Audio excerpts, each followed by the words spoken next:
नमस्कार दोस्तों। आचार्य चाणक्य ने किसी की निंदा करने को बहुत बड़ा अधर्म माना है। उन्होंने ये कहा है कि अगर आप किसी की निंदा करते हो तो निंदा करने से आपके पाप बढ़ते चले जाते हैं, और ये जब पाप बहुत ज़्यादा बढ़ जाते हैं तो ये निंदा करने की प्रवृत्ति वाले व्यक्ति का नाश तक कर डालते हैं। इसी संबंध में उन्होंने एक श्लोक कहा था कि पक्षिणाम काकश्चांडालः पशूनां चैव कुक्कुरः मुनीनां कोऽपि चांडालः सर्वेषां चैव निंदकः। आचार्य चाणक्य ने कहा कि पक्षियों में कौवा चांडाल होता है। चांडाल का मतलब है यहाँ पर नीच अधर्मी व्यक्ति है, दुष्ट व्यक्ति।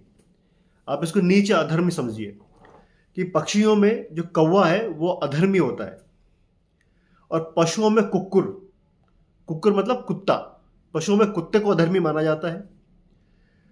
मुनिनाम को भी चांडाल है, और साधुओं में ऐसा व्यक्ति जो पाप में निर्लिप्त है वो भी अधर्मी है। और इन सबसे बढ़कर कौन? निंदक, जो दूसरे की निंदा करता है वो सबसे बड़ा अधर्मी व्यक्ति है। तो जब ऐसा व्यक्ति जब दूसरों की निंदा करता है तो निंदा करने के कारण उसके पाप लगातार बढ़ते हैं, और यही पाप एक दिन उसका सर्वनाश कर देते हैं। इसलिए आचार्य चाणक्य ने कहा है जोर डालकर कि हमें दूसरों की निंदा करने को अवॉइड करना चाहिए, इससे बचना चाहिए। संभवतः इसका लॉजिक ये है कि जब आप दूसरे की निंदा करते हैं आपका फालतू में वक्त बर्बाद होता है, उसी वक्त में आप कुछ पॉजिटिव काम कर सकते हैं। और जब आप किसी की निंदा करते हैं तो उसके बारे में नेगेटिव थॉट आपके माइंड में आते हैं।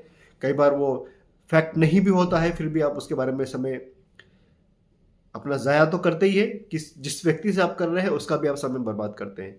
अदरवाइज यही समय जो आपने निंदा करने में वेस्ट किया उसको ही आप अच्छे कामों में लगा के अपना खुद का भी कल्याण कर सकते हैं, दूसरों का भी कल्याण कर सकते हैं, और इस समय को, इस ऊर्जा को रचनात्मक कार्यों में लगा सकते हैं। बहुत बहुत धन्यवाद।